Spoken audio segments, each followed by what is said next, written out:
Hello my dear student, welcome back to my YouTube channel Subhash study centre. 2025 board exam की तैयारी करने वाले कक्षा 10 के जितने भी मेरे प्यारे बच्चे सामाजिक विज्ञान विषय के पेपर में 2025 बोर्ड एग्जाम में 70 में 70 का स्कोर करना चाहते हैं, आप सभी लोग इस मॉडल पेपर को तैयार जरूर कर लेना। जो मॉडल पेपर मैं आप सभी के लिए आज के इस वीडियो में लेकर के आ चुका हूं। मेरे प्यारे बच्चों, यहां पर जो खंड आ है इन प्रश्नों का उत्तर तो मैं आपको बताऊंगा ही, साथ ही जो खंड बा है मेरे प्यारे बच्चों, एक एक प्रश्न का उत्तर मैंने आप सभी के लिए प्रिंट करवा लिया है और यहां पर एक एक प्रश्न का उत्तर जो महत्वपूर्ण है आपकी बोर्ड परीक्षा 2025 के लिए, सभी प्रश्नों का उत्तर बताऊंगा। किस तरीके से बोर्ड एग्जाम में लिखना है आपको सारी चीजें क्लियर कराऊंगा। तो आज के इस वीडियो को बिल्कुल कंप्लीट देखिएगा, वरना महत्वपूर्ण प्रश्नों से आप वंचित रह जाएंगे। और ये प्रश्न मेरे प्यारे बच्चों 2025 बोर्ड एग्जाम में 100% छपेंगे, तो इस वायरल मॉडल पेपर को आपको बिल्कुल अच्छे से तैयार कर लेना है। तो चलिए मेरे प्यारे बच्चों, 3 घंटे 15 मिनट का समय आपको मिलेगा। पेपर का पूर्णांक कितना रहेगा? 70 अंकों का रहेगा। यहां पर नोट के अंतर्गत ध्यान दें आप लोग, प्रारंभ के 15 मिनट आपको प्रश्न पत्र पढ़ने के लिए मिलेंगे और पेपर का कोड है 825 जेडी। आप इस वायरल मॉडल पेपर को जरूर तैयार कर लो, मैं वादा करता हूं मेरे प्यारे बच्चों यहां से प्रश्न बिल्कुल आना तय है। तो चलिए, सामान्य निर्देश क्या है? सभी प्रश्न करना अनिवार्य है।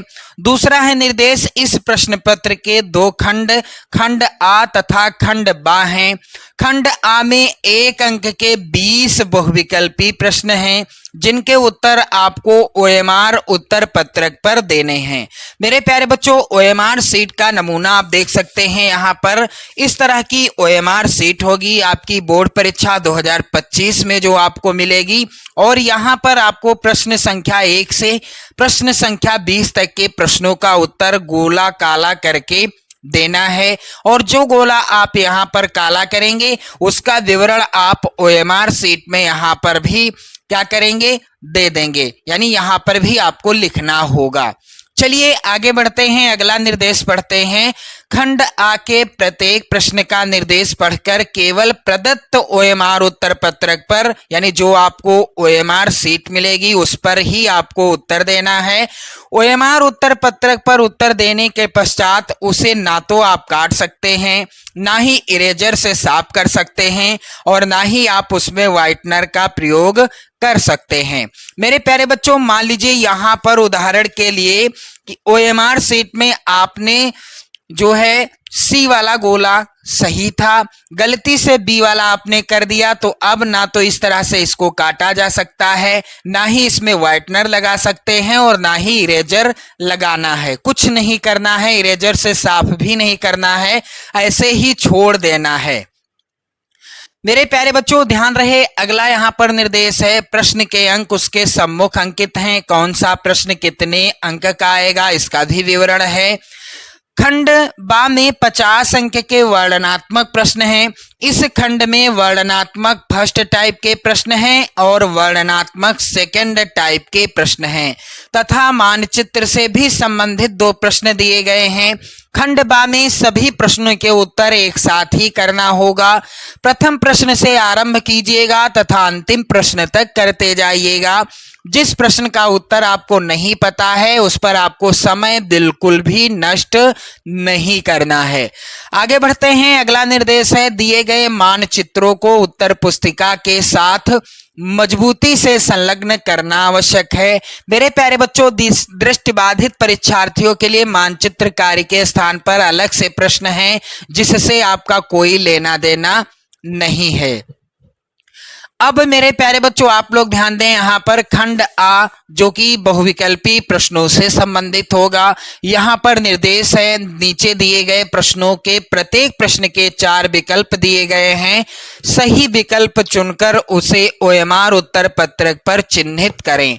पहला प्रश्न है मेरे प्यारे बच्चों, 2025 बोर्ड एग्जाम की दृष्टि से इस मॉडल पेपर के सभी प्रश्नों को आपको तैयार कर लेना है, क्योंकि यही प्रश्न आएंगे आपकी बोर्ड परीक्षा 2025 में। प्रश्न है, इटली का एकीकरण किसके नेतृत्व में किया गया? मेरे प्यारे बच्चों, इटली का एकीकरण किसके नेतृत्व में किया गया? इस प्रश्न का राइट आंसर हो जाएगा यहाँ पर बी वाला ऑप्शन सही होगा। ज्यूसेप्पे गैरिबाल्डी के नेतृत्व में इटली का एकीकरण किया गया। और ऑटो वॉन बिस्मार्क के नेतृत्व में किसका एकीकरण हुआ था? जर्मनी का। आप लोग याद कर लेना, जर्मनी के एकीकरण का श्रेय किसको जाता है? ऑटो वॉन बिस्मार्क को जाता है। इटली का एकीकरण किसने किया, यानी किसके नेतृत्व में किया गया? गैरिबाल्डी यानी ज्यूसेप्पे गैरिबाल्डी के नेतृत्व में किया गया। मेरे प्यारे बच्चों, एक एक प्रश्न से मैं आपको एक और प्रश्न बताता चलूंगा, तो वीडियो बिल्कुल हेल्पफुल रहेगी आप सभी के लिए।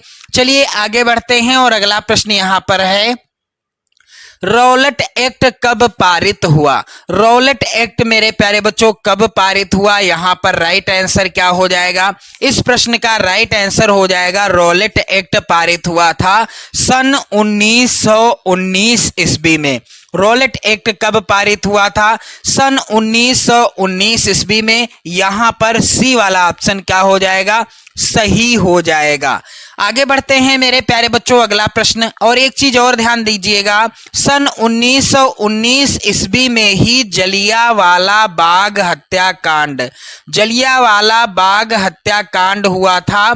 मेरे प्यारे बच्चों आप लोग ध्यान दें, जलियांवाला बाग हत्याकांड हुआ था 13 अप्रैल सन 1919 ईस्वी में हुआ था। ये भी जानकारी आप लोगों को पता होनी चाहिए, यहां से भी प्रश्न आ सकता है। प्रश्न संख्या 3 है मेरे प्यारे बच्चों, अंतर्राष्ट्रीय मानव अधिकार दिवस कब मनाया जाता है? तो प्रत्येक वर्ष मेरे प्यारे बच्चों 10 दिसंबर को, यहाँ पर सी वाला ऑप्शन सही होगा। प्रत्येक वर्ष 10 दिसंबर को अंतर्राष्ट्रीय मानव अधिकार या मानवाधिकार दिवस मनाया जाता है। अगला प्रश्न है, 2025 बोर्ड एग्जाम के दृष्टि से सबसे ज्यादा इंपॉर्टेंट, गुलामगिरी का लेखक कौन था? गुलामगिरी पुस्तक के लेखक कौन थे? यहां पर राइट आंसर क्या होगा मेरे प्यारे बच्चों? यहां पर राइट आंसर होगा बी वाला ऑप्शन, ज्योतिबा फूले। आप लोग प्रश्नों का आंसर कमेंट करके भी बता सकते हैं। चलिए आगे बढ़ते हैं और अगला प्रश्न यहां पर है, आप लोग ध्यान दें, सामुदायिक सरकार से क्या तात्पर्य है? इसका राइट आंसर क्या हो जाएगा मेरे प्यारे बच्चों? सामुदायिक सरकार से क्या तात्पर्य है? यहां पर राइट आंसर हो जाएगा बी वाला ऑप्शन, जब सत्ता का बंटवारा विभिन्न सामाजिक समूहों में होता है उसे क्या कहते हैं? सामुदायिक सरकार कहते हैं। चलिए अगला प्रश्न है, निम्नलिखित में से कौन सा शासन का अंग नहीं है? इनमें से कौन है जो शासन का अंग नहीं है? नगर पालिका, न्यायपालिका, विधायिका। यहां पर आप लोग ध्यान दीजिएगा, डी वाला ऑप्शन क्या है, थोड़ा सा मिसप्रिंट है। ये मेरे प्यारे बच्चों डी वाला ऑप्शन यहां पर लिखा हुआ है, तो राइट आंसर क्या हो जाएगा? यहां पर शासन का अंग कौन सा नहीं है इनमें से? यहां पर राइट आंसर हो जाएगा सी वाला ऑप्शन, न्यायपालिका। नगरपालिका, कार्यपालिका, विधायिका ये शासन के क्या हैं? अंग हैं, लेकिन न्यायपालिका शासन का अंग नहीं है। प्रश्न अगला है, भारत में पंचायती राज की स्थापना हुई थी, तो भारत में पंचायती राज की स्थापना कब हुई थी? इस प्रश्न का उत्तर होगा मेरे प्यारे बच्चों सन 1992 ईस्वी में। यहां पर सी वाला ऑप्शन सही होगा, सन 1992 ईस्वी में भारत में पंचायती राज की स्थापना हुई थी। अगला प्रश्न है, लोकतंत्र का प्रमुख गुण निम्न में से कौन सा है? तो लोकतंत्र का प्रमुख गुण क्या है? राष्ट्रीय चरित्र का निर्माण, देशभक्ति की भावना, प्रगतिशील सरकार या इनमें से सभी। तो लोकतंत्र के प्रमुख गुण ये सभी हैं। राष्ट्रीय चरित्र का निर्माण करना, देशभक्ति की भावना को जागृत करना और प्रगतिशील सरकार का भी निर्माण करना। यहां पर राइट आंसर होगा डी वाला ऑप्शन, इनमें से सभी। अगला प्रश्न है मेरे प्यारे बच्चों, भारतीय संघ में अवशिष्ट शक्तियां किसको प्राप्त हैं? वेरी वेरी इंपॉर्टेंट प्रश्न है। चलिए इसका उत्तर क्या होगा? भारतीय संघ में अवशिष्ट शक्तियां किसको प्राप्त हैं? यहां पर राइट आंसर हो जाएगा बी वाला ऑप्शन, संघ को। प्रश्न अगला है, पंजाब में भूमि निम्नीकरण का निम्नलिखित में से मुख्य कारण क्या है? निम्नीकरण का अर्थ होता है ह्रास। ह्रास यानी नष्ट होने का कारण क्या है? पंजाब में किस कारण भूमि नष्ट हो रही है? उसकी उर्वरता जो है नष्ट हो रही है, यानी वो बंजर होने जा रही है, होती जा रही है। तो यहाँ पर राइट आंसर होगा सी वाला ऑप्शन, अत्यधिक सिंचाई के कारण पंजाब में भूमि निम्नीकरण बढ़ रहा है। चलिए अगला प्रश्न है, निम्न में से कौन सा संरक्षण तरीका समुदायों की सीधी भागीदारी नहीं करता है? तो यहाँ पर राइट आंसर क्या होगा मेरे प्यारे बच्चों? इस प्रश्न का राइट आंसर होगा डी वाला ऑप्शन, वन्य जीव पशु विहार का परिसीमन। अगला प्रश्न है मेरे प्यारे बच्चों, निम्न में से कौन सी एक फलीदार फसल है? तो यहाँ पर राइट आंसर क्या हो जाएगा? फलीदार फसलें क्या हैं? दालें जो होती हैं ये फलीदार फसलों के अंतर्गत आती हैं। प्रश्न अगला है, निम्न में से कौन सी शब्दावली दो या अधिक देशों के बीच व्यापार को दर्शाती है? तो जब दो या दो से अधिक देशों के बीच व्यापार होता है, वस्तुओं या सेवाओं का आदान प्रदान होता है, उसे कहते हैं अंतरराष्ट्रीय व्यापार या विदेशी व्यापार। यदि विकल्प में होता विदेशी व्यापार, अंतरराष्ट्रीय व्यापार न लिखा होता तो ये सही होता। विदेशी व्यापार या अंतरराष्ट्रीय व्यापार दो या दो से अधिक देशों के बीच होता है। अगला प्रश्न है मेरे प्यारे बच्चों, प्रश्न संख्या 15, जो कि बहुत ही ज्यादा इंपॉर्टेंट है आप सभी की बोर्ड परीक्षा के लिए। यहां पर आप लोग ध्यान दीजिएगा, पृथ्वी शिखर सम्मेलन का आयोजन कब हुआ? तो यहां पर राइट आंसर क्या हो जाएगा मेरे प्यारे बच्चों? पृथ्वी शिखर सम्मेलन का आयोजन दिए गए विकल्पों में से सही उत्तर है 1992 ईस्वी। यहां पर राइट आंसर क्या होगा? ए वाला ऑप्शन सही होगा। पृथ्वी सम्मेलन या पृथ्वी शिखर सम्मेलन का आयोजन कब हुआ था? 1992 ईस्वी में। चलिए आगे बढ़ते हैं। अगला प्रश्न है मेरे प्यारे बच्चों, एक देश का अधिकांशतः प्राकृतिक प्रक्रिया से उत्पादन दिए गए रिक्त स्थान में क्या भरा जाएगा? क्षेत्र की गतिविधि है। किस क्षेत्र की गतिविधि है? तो यहां पर आप लोग ध्यान दें, इसका राइट आंसर होगा, एक देश का अधिकांशतः प्राकृतिक प्रक्रिया से उत्पादन प्राथमिक क्षेत्र की या क्षेत्र की गतिविधि है। यहां पर ए वाला ऑप्शन जो है सही है। अगला प्रश्न है मेरे प्यारे बच्चों, स्वयं सहायता समूह में बचत और ऋण संबंधी अधिकतर निर्णय लिए जाते हैं। स्वयं सहायता समूह में बचत और ऋण संबंधी निर्णय किसके द्वारा लिए जाते हैं? तो मेरे प्यारे बच्चों यहां पर इसका राइट आंसर क्या हो जाएगा? यहां पर राइट आंसर होगा मेरे प्यारे बच्चों, सदस्यों के द्वारा। स्वयं सहायता समूह में बचत और ऋण संबंधी अधिकतर निर्णय किसके द्वारा या किसके लिए लिए जाते हैं? यहां पर राइट आंसर होगा सदस्यों के द्वारा। प्रश्न अगला है यहां पर मेरे प्यारे बच्चों, वैश्वीकरण ने जीवन स्तर के सुधार में सहायता पहुंचाई है। वैश्वीकरण ने किसके जीवन स्तर के सुधार में सहायता पहुंचाई है? तो मेरे प्यारे बच्चों यहां पर राइट आंसर होगा विकसित देशों के लोगों को। किसको? विकसित देशों के या देश के लोगों को। यहां पर देशों होगा, आप लोग ध्यान दें। मेरे प्यारे बच्चों अगला प्रश्न संख्या 19 है, भारत में उदारीकरण के प्रक्रिया की, यहां पर की होगा, भारत में उदारीकरण की प्रक्रिया की शुरुआत कब हुई थी? तो मेरे प्यारे बच्चों यहाँ पर राइट आंसर क्या हो जाएगा? भारत में उदारीकरण की प्रक्रिया की शुरुआत हुई थी 1991 ईस्वी में, जो कि इस विकल्प में मिसप्रिंट हो गया है। आप लोग जो है परेशान मत होइएगा, मैं आपको क्लियर आंसर बता रहा हूं। भारत में उदारीकरण की प्रक्रिया की शुरुआत हुई थी सन 1991 ईस्वी में। प्रश्न अगला है, उपभोक्ता संरक्षण अधिनियम कब पारित किया गया? तो मेरे प्यारे बच्चों यहाँ पर बी वाला ऑप्शन सही होगा।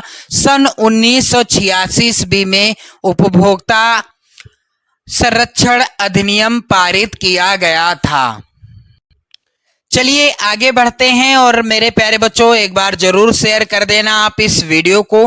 मेरे प्यारे बच्चों वर्णनात्मक जो फर्स्ट टाइप के प्रश्न आएंगे, प्रत्येक प्रश्न का उत्तर आपको लिखना है 80 शब्दों के अंतर्गत और प्रत्येक प्रश्न आएगा 4 नंबर का। तो चलिए सबसे ज्यादा इंपॉर्टेंट है ये सभी प्रश्न, आप लोग इनका आंसर जरूर तैयार कर लेना। मैं आपको एक एक प्रश्न का यानी सभी प्रश्नों का उत्तर बताऊंगा, तो वीडियो को बिल्कुल लास्ट तक देखिएगा। एक एक प्रश्न का आंसर सीधा आपके दिमाग में बैठ जाएगा। मेरे प्यारे बच्चों पहला प्रश्न है, फ्रांस की क्रांति के 4 कारण। फ्रांस की क्रांति के 4 कारण लिखिए। थोड़ा मिसप्रिंट है, आप लोग परेशान ना होइएगा, मैं बता रहा हूं सही करके। तो चलिए मेरे प्यारे बच्चों यहाँ पर राइट आंसर क्या होगा? प्रश्नोत्तर संख्या 1 का उत्तर क्या होगा?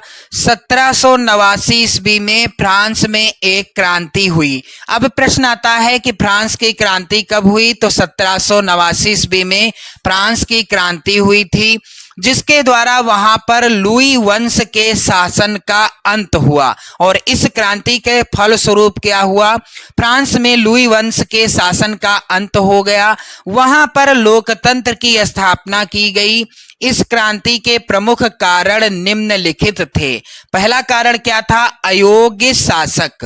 फ्रांस की क्रांति के समय यहां पर लुई वंश का शासन था और जिसका शासक लुई 16वां था, वह एक अयोग्य, जिद्दी और अदूरदर्शी, कर्तव्यहीन शासक था। लुई 16वां जो था वह अयोग्य, जिद्दी और अदूरदर्शी, कर्तव्यहीन शासक था। वह सुधारों का पक्षधर नहीं था, यानी वह सुधार करना ही नहीं चाहता था, बल्कि अपनी निरंकुशता को कायम रखना चाहता था। इस कारण जनता उसके विरुद्ध हो गई और ये कारण था फ्रांस की क्रांति का पहला कारण। दूसरा कारण क्या था? मध्यम वर्ग।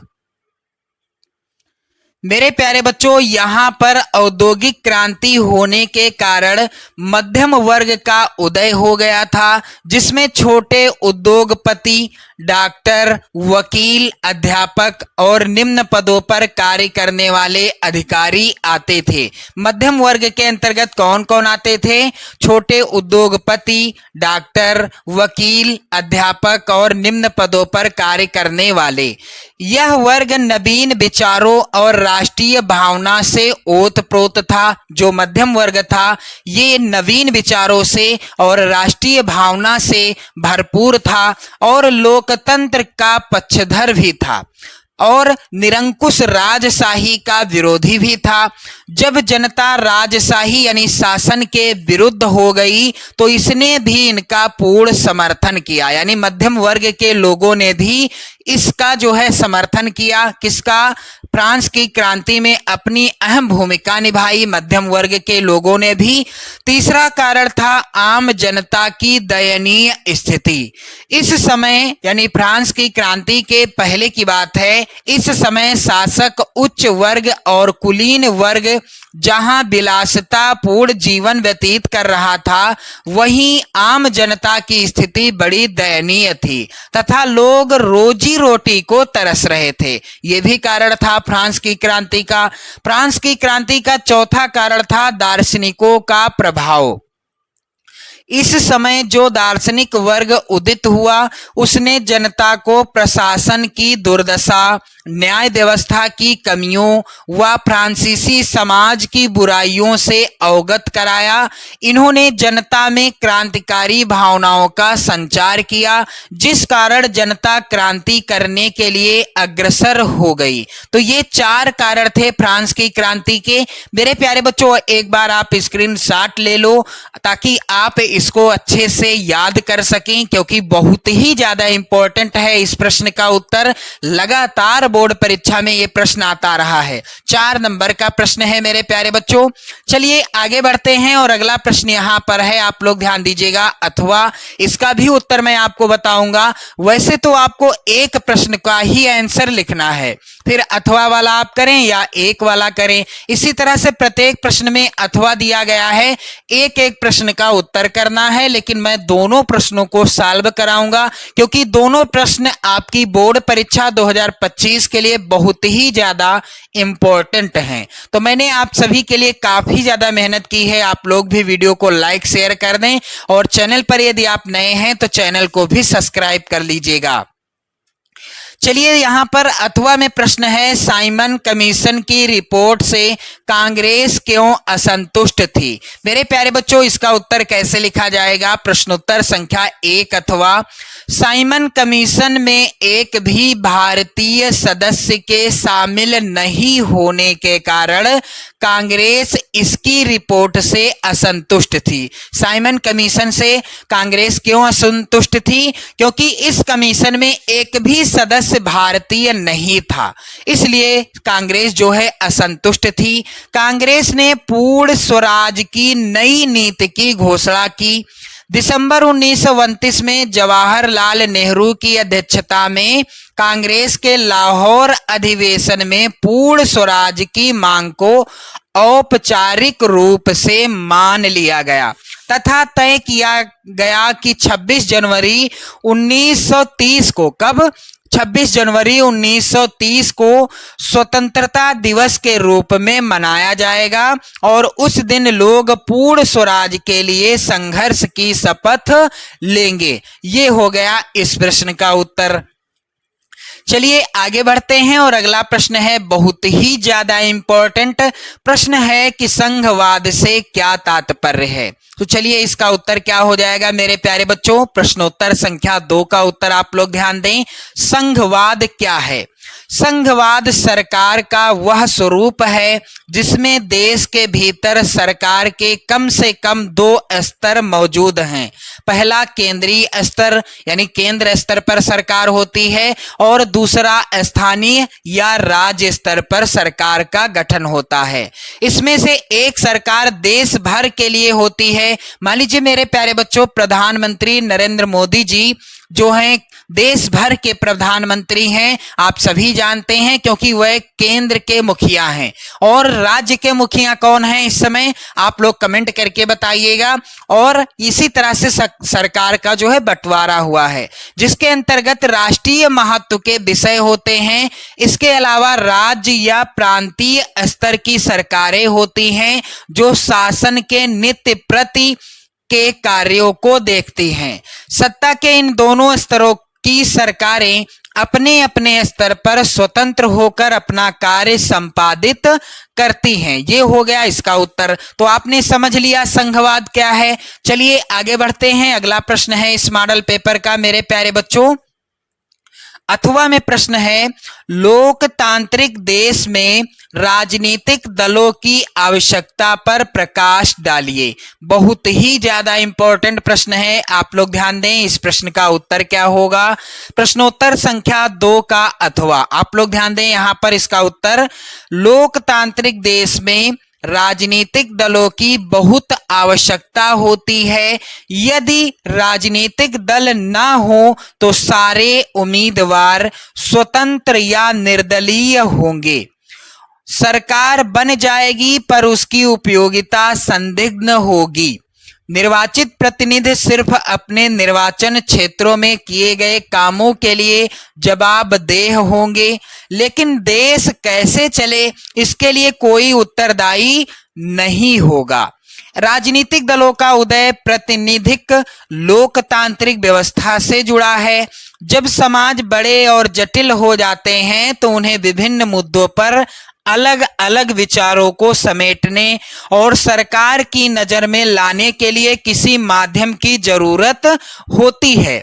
विभिन्न जगहों से आए प्रतिनिधियों को साथ करने की जरूरत होती है ताकि एक जिम्मेदार सरकार का गठन हो सके।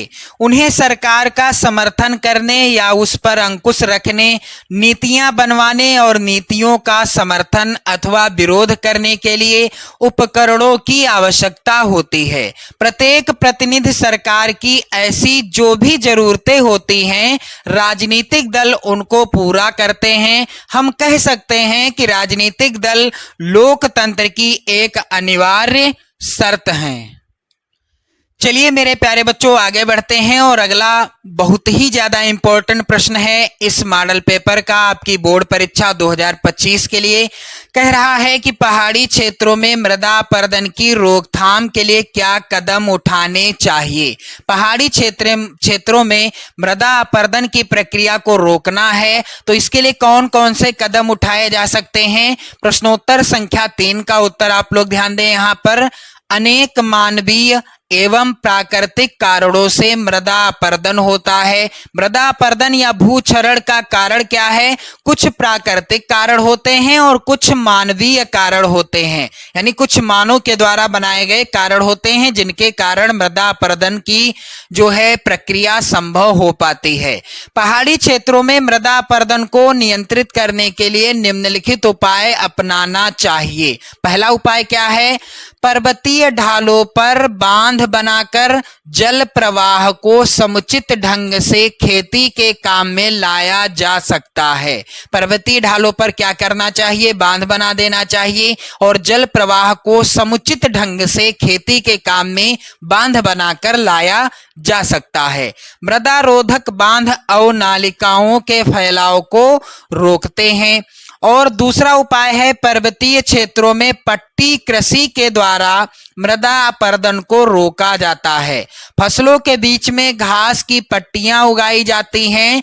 ये पवनों द्वारा जनित बल को कम करती हैं। तीसरा उपाय है पर्वतीय ढालों पर समोच्च रेखाओं के समानांतर हल चलाने से ढाल के साथ जल बहाव की गति घटती है। मान लीजिए मेरे प्यारे बच्चों, नीचे की ओर ढाल है, अब हल कैसे चलाया जाएगा? नीचे की ओर चलाया जाएगा यदि, तो क्या होगा? ऊपर से पानी आएगा और साथ में मिट्टी का अपरदन भी करता जाएगा। जब इस ढाल वाले क्षेत्र में इस तरह से जुताई की जाएगी, इस तरह से, तो पानी जो बहेगा तो बहुत ही कम मात्रा में मिट्टी को बहा पाएगा। अगला प्रश्न है यहाँ पर अगला यहाँ पर आगे लिखा हुआ है, इसे समोच्च जुताई कहा जाता है। अगला है यहाँ पर उपाय, पर्वतीय ढालों पर सीढ़ीदार खेत बनाकर अवनालिका अपरदन को रोका जा सकता है। पर्वतीय ढालों पर खेत कैसे बनाने चाहिए? सीढ़ीदार या सोपानी। आप लोग ध्यान दीजिएगा, सोपानी लिखा हो या सीढ़ीदार एक ही चीज है। पश्चिमी और मध्य हिमालय में सोपान अथवा सीढ़ीदार कृषि काफी विकसित है। मेरे प्यारे बच्चों, ये हो गया इसका उत्तर। चलिए अगला प्रश्न है यहाँ पर आप लोग ध्यान दें, 3 का अथवा, जो कि बहुत ही ज्यादा इंपॉर्टेंट प्रश्न है। जल दुर्लभता क्या है? वर्षा जल संग्रहण की पद्धतियों का वर्णन कीजिए। चलिए इसका उत्तर क्या हो जाएगा? प्रश्नोत्तर संख्या 3 का अथवा इसका उत्तर आप लोग ध्यान दें। जल दुर्लभता क्या है? जल के विशाल भंडार तथा नवीकरणीय गुणों के होते हुए भी यदि जल की कमी महसूस की जाए तो उसे क्या कहते हैं? जल दुर्लभता कहते हैं। वैसे तो पानी बहुत है, 70% पानी है, लेकिन मेरे प्यारे बच्चों पीने योग्य पानी अधिक नहीं है, यानी जब जल की कमी महसूस की जाती है इसे ही क्या कहते हैं? जल दुर्लभता कहते हैं। विभिन्न क्षेत्रों में जल की कमी या दुर्लभता के लिए निम्नलिखित कारण उत्तरदायी हो सकते हैं। पहला कारण है बढ़ती जनसंख्या। जल अधिक जनसंख्या के घरेलू उपयोग में ही नहीं बल्कि अधिक अनाज उगाने के लिए भी चाहिए। अतः अनाज का उत्पादन बढ़ाने के लिए जल संसाधनों का अतिशोषण करके सिंचित क्षेत्र को बढ़ा दिया जाता है। दूसरा, जल का असमान वितरण। भारत में बहुत से क्षेत्र ऐसे हैं जहां सूखा पड़ता है, वर्षा बहुत कम होती है। ऐसे क्षेत्रों में भी जल दुर्लभता या जल की कमी देखी जा सकती है। तीसरा, निजी कुएं या नलकूप।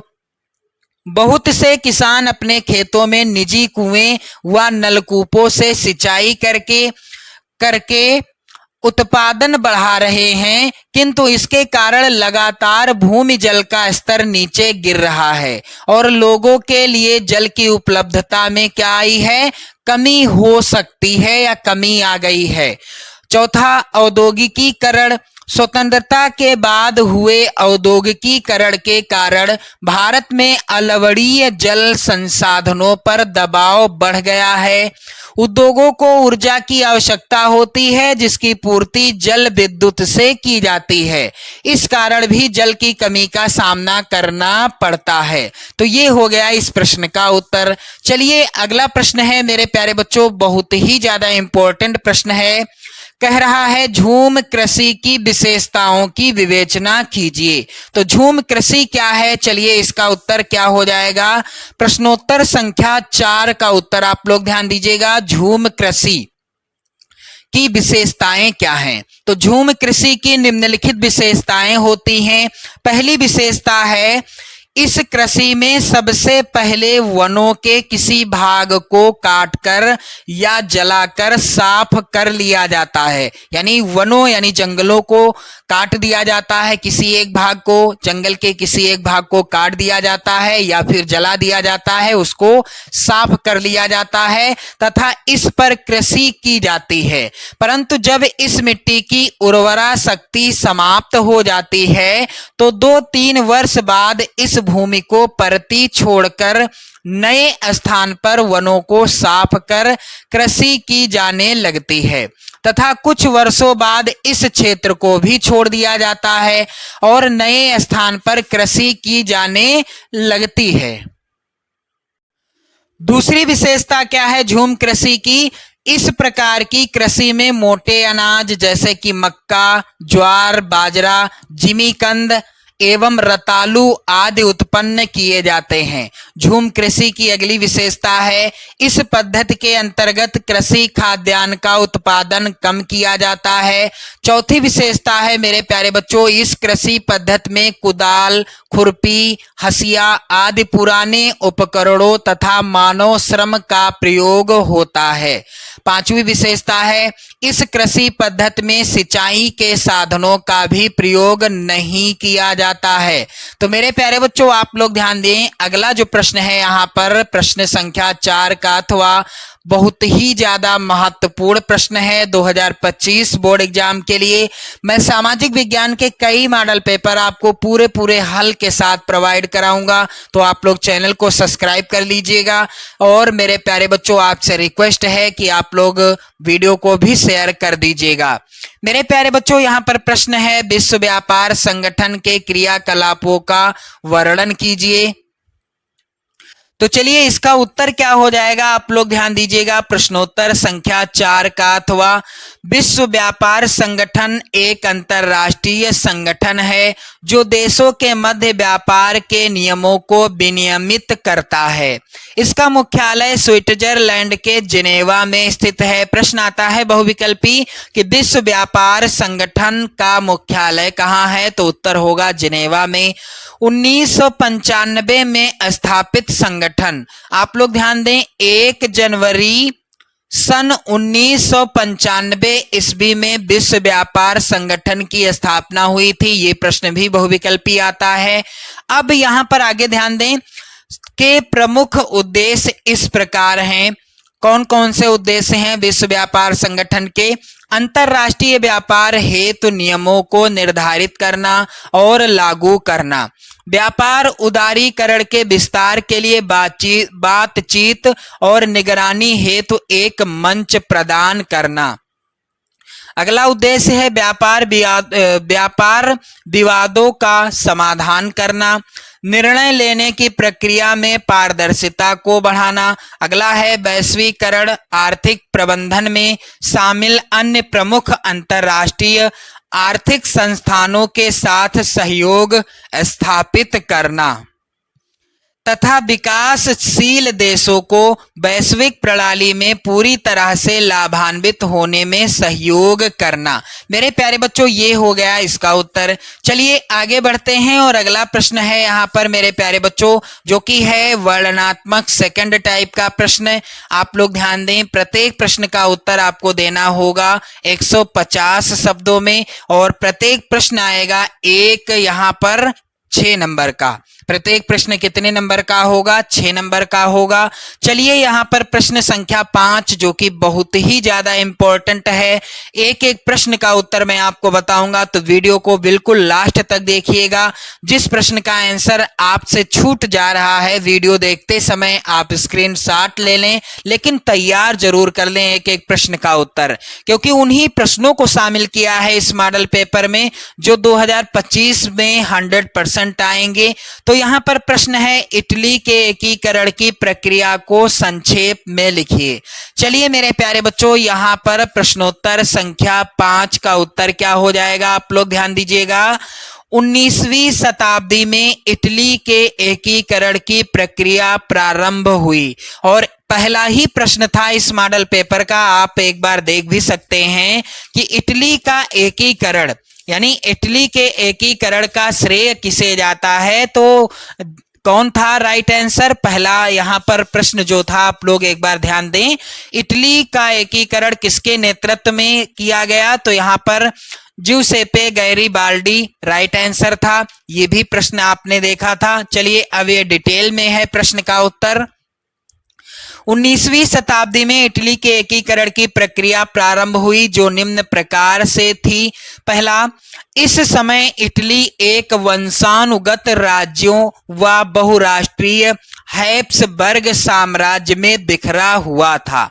दूसरा, इतालवी भाषा संपूर्ण इटली में नहीं बोली जाती थी। अनेक स्थानों पर इसके अनेक रूप प्रचलित हैं। चलिए तीसरा क्या है? 1830 के दशक में ज्यूसेप्पे मेत्सिनी ने इटली को एकीकृत करने के लिए सबसे ज्यादा प्रयास किया और उसने यंग इटली नामक गुप्त संगठन स्थापित किया। अब बहुविकल्पी प्रश्न आता है कि यंग इटली सोसाइटी का संस्थापक कौन था? तो मेत्सिनी हो जाएगा राइट आंसर। चलिए अगला है चौथा, 1831 में और 1848 ईस्वी में जो क्रांतिकारी विद्रोह असफल हुए, उनके कारण इतालवी राज्यों में एक बिखराव आ गया, जिन्हें संगठित करने के लिए सार्डिनिया पीडमांट के शासक विक्टर इमैनुअल द्वितीय आगे आया। अगला, सार्डिनिया पीडमांट के प्रधानमंत्री कावूर ने इटली के राज्यों को संगठित करने के लिए प्रारंभ हुए आंदोलन को नेतृत्व प्रदान किया और फ्रांस व सार्डिनिया पीडमांट के बीच एक कूटनीतिक संधि की।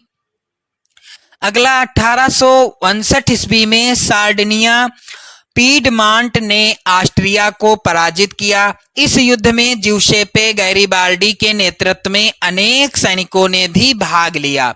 अगला क्रम क्या था? 1960 में दक्षिणी इटली व 2 सिसिलियों के राज्यों में सार्डिनिया पीडमांट के सैनिकों ने प्रवेश किया। यहां पर स्थानीय किसानों की मदद से वह स्पेन को पराजित कर सके। और लास्ट था जिसमें इटली का एकीकरण पूरा हुआ। 1861 ईस्वी में विक्टर इमैनुअल द्वितीय को एकीकृत इटली का राजा घोषित किया गया और 1870 ईस्वी में यह एकीकरण पूर्ण हो गया। तो मेरे प्यारे बच्चों, ये था बिल्कुल संक्षिप्त उत्तर, यानी 6 नंबर का प्रश्न था। 6 नंबर आपको मिलेंगे। आगे बढ़ते हैं मेरे प्यारे बच्चों। अगला प्रश्न यहां पर है, अथवा में प्रश्न है मेरे प्यारे बच्चों, भारतीय अर्थव्यवस्था पर वैश्विक महामंदी के किन्हीं 4 परिणामों का उल्लेख कीजिए। बहुत ही ज्यादा इंपॉर्टेंट प्रश्न है। चलिए इसका उत्तर आप लोग ध्यान दीजिए। यहाँ पर प्रश्नोत्तर संख्या 5 का अथवा भारतीय अर्थव्यवस्था पर महामंदी का प्रभाव। चलिए इसका उत्तर आप लोग ध्यान दीजिएगा। 1929 ईस्वी की विश्वव्यापी मंदी का पश्चिमी देशों के साथ साथ उनके उपनिवेशों पर गंभीर प्रभाव पड़ा।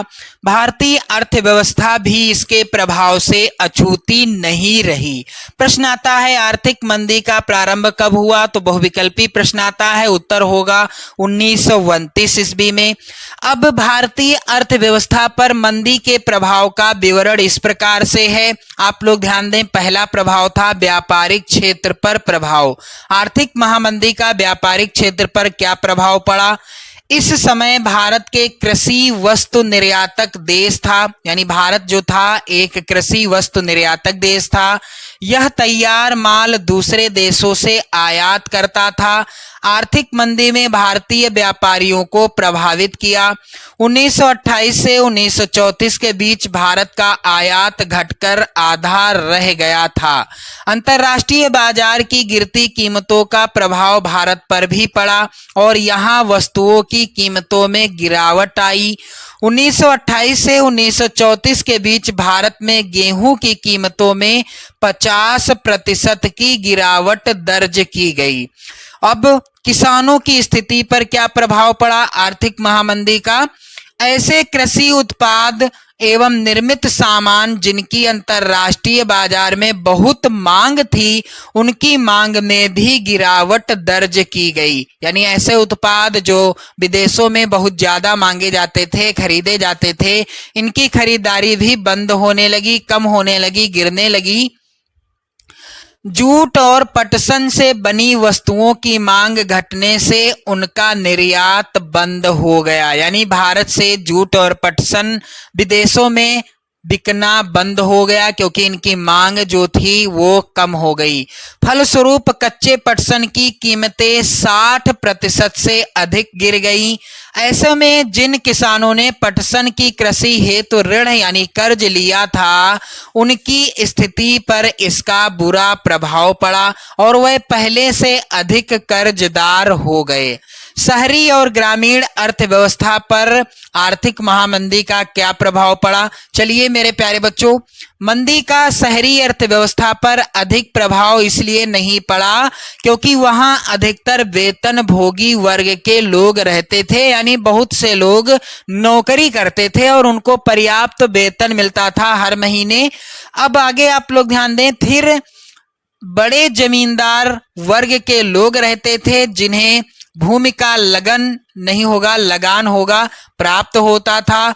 राष्ट्रीय आंदोलन के प्रभाव के कारण ब्रिटिश सरकार ने उद्योगों की सुरक्षा हेतु सीमा शुल्क बढ़ा दिया था, जिससे उद्योगों को भी लाभ हुआ। सरकार द्वारा लगान कम न करने के कारण किसानों की स्थिति विपन्न हो गई और एक ओर किसानों को उनके उत्पादों की उचित कीमत नहीं मिल रही थी, तो दूसरी ओर उन पर लगान व ऋण यानी कर्ज का भारी बोझ था। इस तरह मंदी के कारण ग्रामीण अर्थव्यवस्था पर भारी दबाव था। चलिए अगला क्या प्रभाव पड़ा? वैश्वीकरण की प्रक्रिया का पुनर्जीवन। मंदी के दौर से प्रभावित भारत बहुमूल्य धातुओं विशेषकर सोने का निर्यात करने लगा। यानी भारत ने क्या किया? विदेशों में सोना बेचना स्टार्ट कर दिया। अर्थशास्त्री कीन्स के अनुसार भारतीय सोने के निर्यात से भी वैश्विक अर्थव्यवस्था को पुनः जीवित करने में सहायता मिली। मेरे प्यारे बच्चों, ये हो गया इस प्रश्न का उत्तर। आप लोग ध्यान दें, स्क्रीनशॉट ले लेना। इस प्रश्न का उत्तर बहुत ही ज्यादा इंपॉर्टेंट है। चलिए आगे बढ़ते हैं और अगला प्रश्न है बहुत ही ज्यादा इंपॉर्टेंट। भारतीय संघ एक अर्ध संघीय ढांचा है, इसकी पुष्टि में किन्हीं 2 कारकों का उल्लेख कीजिए। यहां पर मेरे प्यारे बच्चों बहुत ही ज्यादा इंपॉर्टेंट प्रश्न है। पूरा डिटेल में इसका उत्तर मैं आपको बताऊंगा। कैसे लिखना है आप सभी को? प्रश्नोत्तर संख्या 6 आप लोग ध्यान दें। स्वतंत्रता के बाद भारतीय संविधान ने भारत को राज्यों का संघ घोषित किया। इसमें संघ शब्द नहीं आया, पर भारतीय संघ का गठन संघीय शासन व्यवस्था के सिद्धांत पर हुआ। भारतीय संघात्मक शासन की कुछ प्रमुख विशेषताएं अग्रलिखित हैं। पहली विशेषता क्या है? दो स्तरीय शासन व्यवस्था। संविधान ने दो स्तरीय शासन व्यवस्था का प्रावधान किया था, संघ सरकार और राज्य सरकारें। बाद में पंचायतों और नगर पालिकाओं के रूप में संघीय शासन का तीसरा स्तर भी जोड़ा गया। दूसरा है शक्तियों का बंटवारा। संविधान में केंद्र और राज्य सरकारों के विधायी अधिकारों को 3 हिस्सों में बांटा गया। संघ सूची में राष्ट्रीय महत्व के विषय रखे गए, जिन पर कानून बनाने का अधिकार केंद्र सरकार को दिया गया। राज्य सूची में कम महत्व के विषय थे, जिन पर राज्य सरकार कानून बना सकती है। समवर्ती सूची पर राज्य और केंद्र दोनों कानून बना सकते हैं, किंतु टकराव की स्थिति में केंद्र का कानून मान्य होगा। तीसरा है कठोर संविधान। हमारे संविधान में केंद्र व राज्य के बीच सत्ता का बंटवारा लिखित रूप से किया गया है।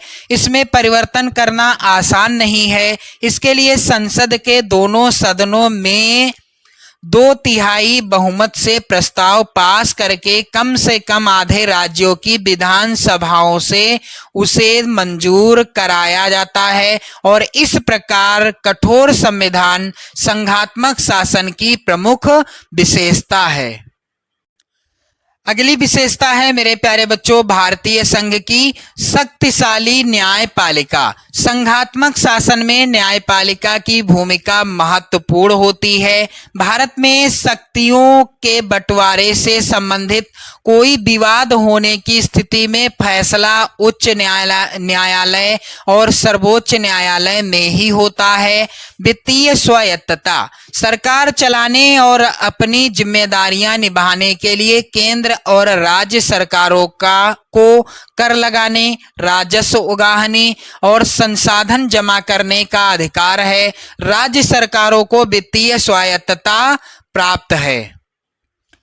अगली विशेषता है मेरे प्यारे बच्चों, एकीकृत न्यायपालिका।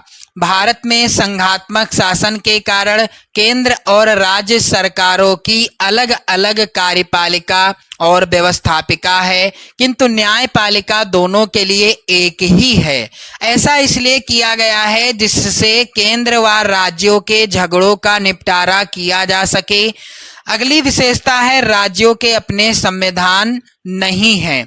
भारतीय संघ के सारे राज्यों को बराबर अधिकार नहीं है। भारत के राज्यों के अपने संविधान नहीं है। अगली विशेषता है केंद्रीकृत संघवाद।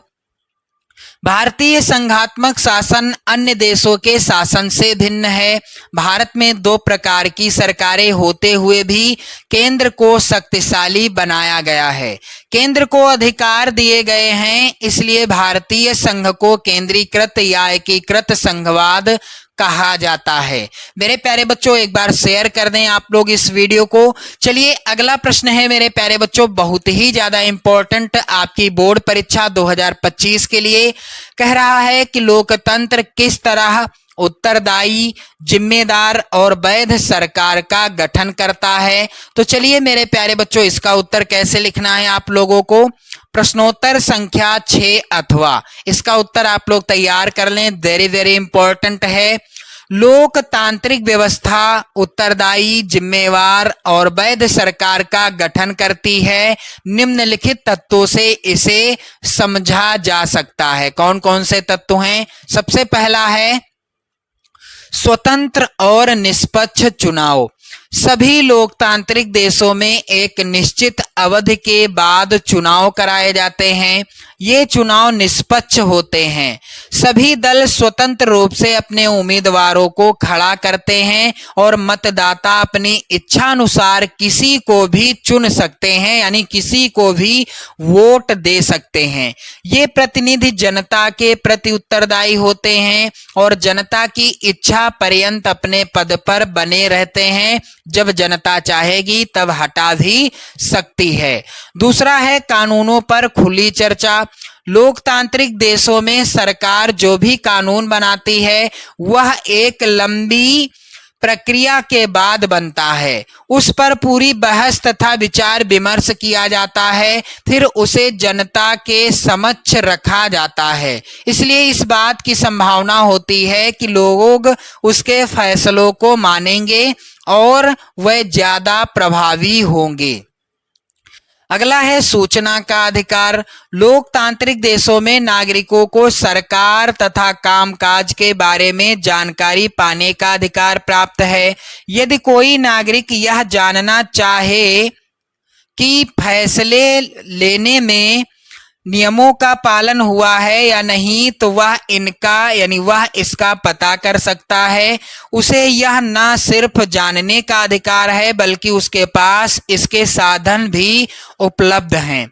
मेरे प्यारे बच्चों, यहाँ पर आप ध्यान दें, लोकतांत्रिक व्यवस्था में एक ऐसी सरकार का गठन होता है जो नियम और कानून को मानती है और लोगों के प्रति उत्तरदायी होती है। लोकतांत्रिक सरकार नागरिकों को निर्णय प्रक्रिया में हिस्सेदार बनाने और खुद को उनके प्रति जवाबदेह बनाने वाली कार्यविधि भी विकसित कर लेती है। इस प्रकार लोकतांत्रिक शासन व्यवस्था निश्चित रूप से अन्य शासनों से बेहतर है। यह वैध सरकार व्यवस्था है, इसलिए पूरी दुनिया में लोकतंत्र के विचार के प्रति समर्थन का भाव है। तो ये हो गया इसका उत्तर। मेरे प्यारे बच्चों, यहाँ पर अगला प्रश्न आप लोग ध्यान दें।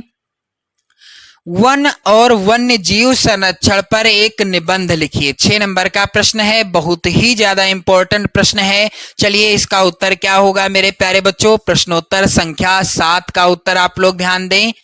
जीव जंतुओं एवं वनस्पतियों की रक्षा हेतु अभी यह देखने में आया है कि भारत की 1/3 भूमि नमी खो चुकी है। 70% सतह जल प्रदूषित हो चुकी है, यानी 70% जो सतह है वह जो है प्रदूषित हो चुकी है। 40% वनस्पति नष्ट हो चुकी है।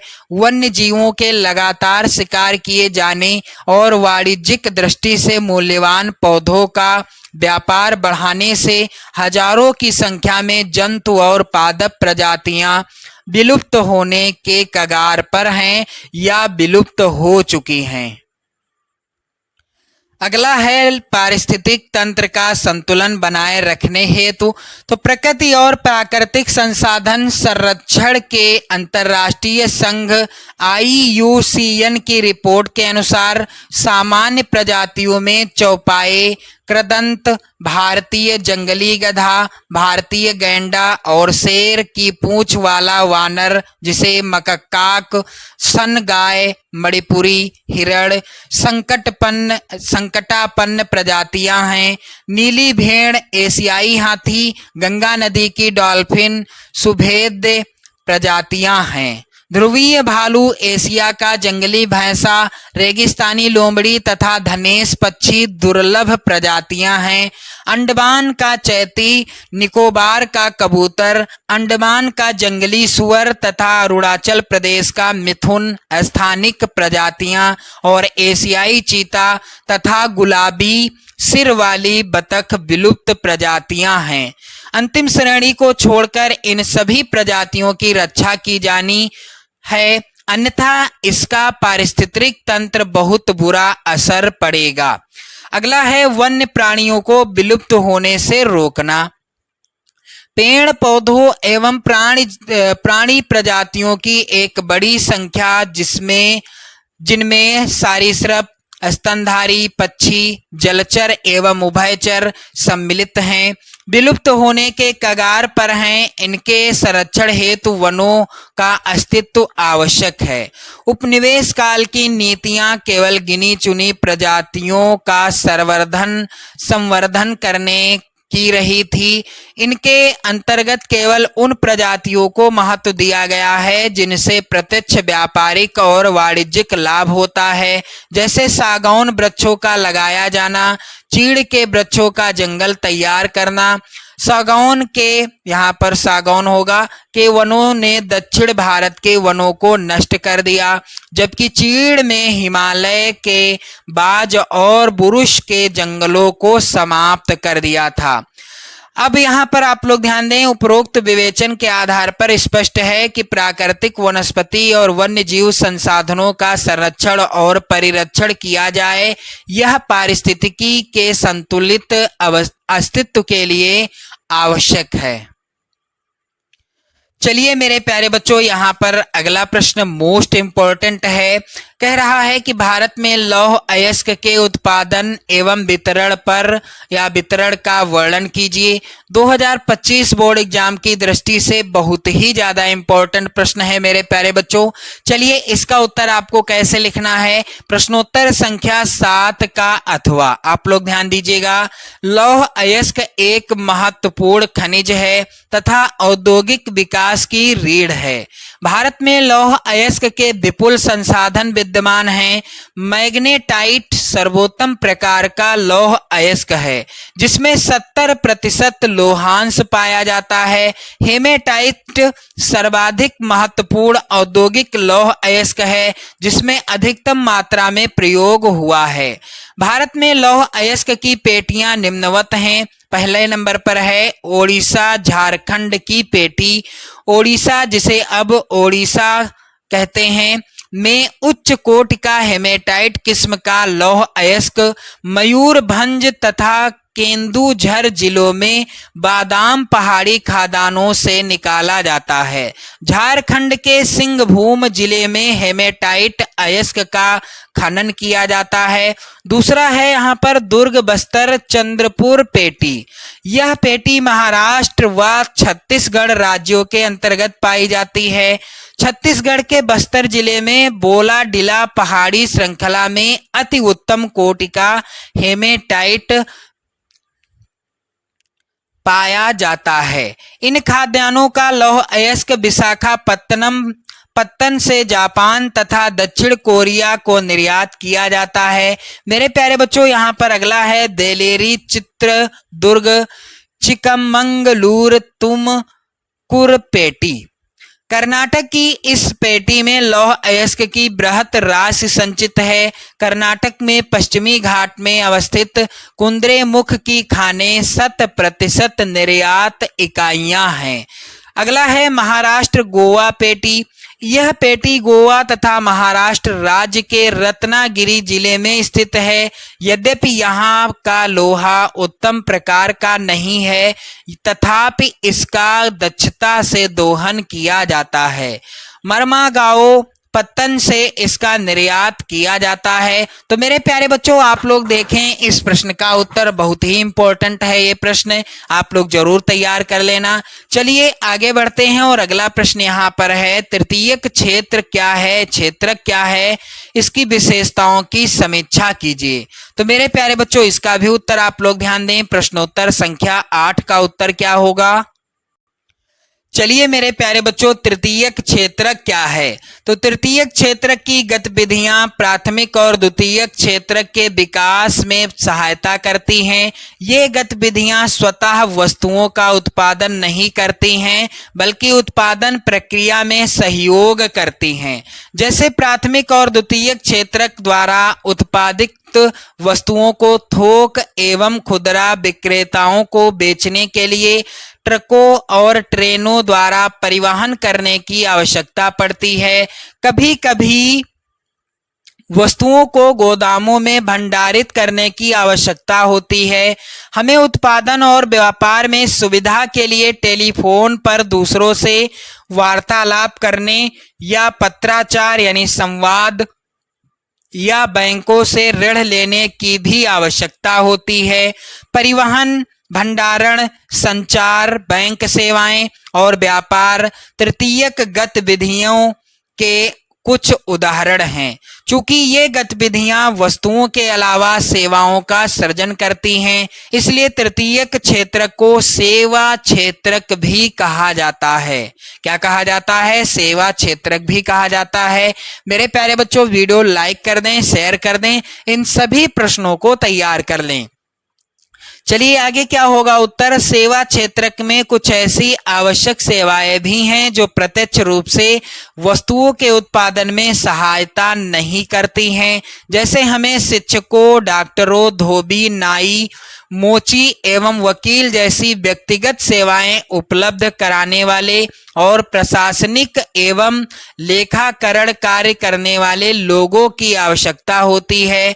वर्तमान समय में सूचना प्रौद्योगिकी पर आधारित कुछ नवीन सेवाएं जैसे internet cafe, ATM, booth call centre और सॉफ्टवेयर कंपनी इत्यादि भी महत्वपूर्ण हो गई हैं। मेरे प्यारे बच्चों, इसका भी उत्तर आप लोग देख चुके हैं। चलिए अगला और लास्ट प्रश्न 2025 बोर्ड एग्जाम के लिए बहुत ही ज्यादा इंपॉर्टेंट है। विश्व व्यापार संगठन के कार्यों की विवेचना कीजिए। तो मेरे प्यारे बच्चों, प्रश्नोत्तर संख्या 8 अथवा का उत्तर आप लोग ध्यान दें, बहुत ही ज्यादा इंपॉर्टेंट है, आप लोग ध्यान दीजिएगा। विश्व व्यापार संगठन क्या है? अनेक अंतर्राष्ट्रीय संगठनों ने भारत में विदेश व्यापार एवं विदेशी निवेश का समर्थन किया। मेरे प्यारे बच्चों, आगे आप लोग ध्यान दें, अंतर्राष्ट्रीय आर्थिक संगठनों का ऐसा विचार है कि विदेश व्यापार और विदेशी निवेश पर सभी अवरोध हानिकारक हैं। विश्व व्यापार में कोई अवरोध नहीं होना चाहिए। विश्व के देशों को मध्य अवरोध विहीन मुक्त व्यापार होना चाहिए। विश्व के सभी देशों को अपनी नीतियां उदार बनानी चाहिए। विश्व व्यापार संगठन यानी WTO एक ऐसा संगठन है जिसका ध्येय अंतर्राष्ट्रीय व्यापार को उदार बनाना है। विकसित देशों की पहल पर आरंभ किया गया विश्व व्यापार संगठन अंतर्राष्ट्रीय व्यापार से संबंधित नियमों को निर्धारित करता है और यह सुनिश्चित करता है कि इन नियमों का पालन हो। वर्तमान में विश्व के लगभग 164 देश विश्व व्यापार संगठन के सदस्य हैं, जबकि 23 पर्यवेक्षक सरकारें हैं।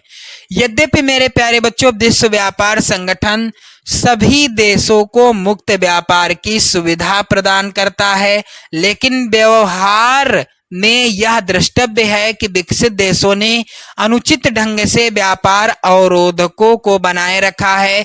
दूसरी ओर विश्व व्यापार संगठन के नियमों ने विकासशील देशों के व्यापार और अवरोधों को हटाने के लिए मजबूर किया है।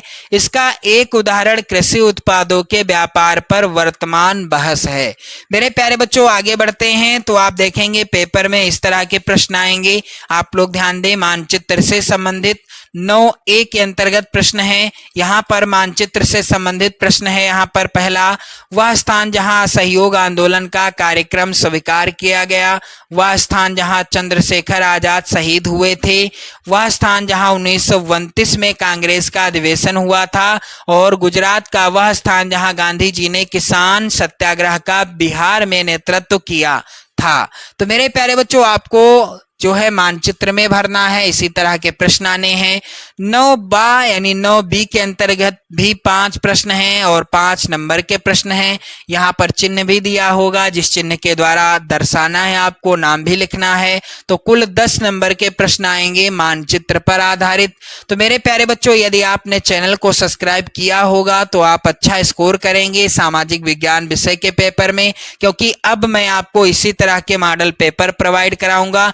बिल्कुल मेरे प्यारे बच्चों, बहुत ही जरूरी है इस तरह के मॉडल पेपर को सॉल्व करके आपके लिए लेकर के आना, क्योंकि यहाँ पर जब प्रश्न देखेंगे आप लोग और उत्तर भी देखेंगे तो आपको बेहतर तैयारी महसूस होगी 2025 बोर्ड एग्जाम के लिए। तो मेरे प्यारे बच्चों, वीडियो को लाइक कर दें, शेयर कर दें। जय हिंद।